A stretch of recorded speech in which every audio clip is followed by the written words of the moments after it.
Praise the lord. ఈరోజు దేవుని వాగ్దానము, మిమ్మును రక్షించుటకు నేను మీకు తోడై ఉన్నాను.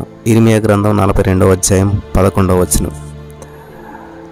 దేవుడు మనకు తోడుగా ఉంటే ఏ సమస్య మనకు అడ్డుగా ఆటంకంగా నిలబడలేదు.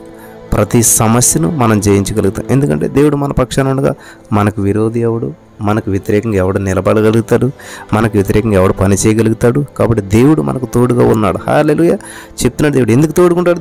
దేవుడు రక్షకుడు, రక్షించేవాడు, మన రక్షకుడు, మనకు తోడుగా ఉన్నాడు. కాబట్టి ఈ రోజున ఆయన మనకు తోడుగా ఉన్నాడు కాబట్టి మనం జయిస్తాం, విజయం సాధిస్తాం. స్తోత్రం దేవా. ఈ వాగ్దానం విన్న వారందరి జీవితాల్లో నువ్వు అద్భుతం చేస్తావు. రక్షించడానికి నువ్వు తోడుగా ఉన్నావు. నీకు వందనాలు. సమస్త మహిమ ఘనత ప్రభావాల మీద తెచ్చుకుంది విడుదలను అనుగ్రహించి కృప చూపించమని యేసుక్రీస్తు నామములో ప్రార్థించి నమ్మి పొందుకొని నమ్మ పరమ తండ్రి. Amen, amen, amen.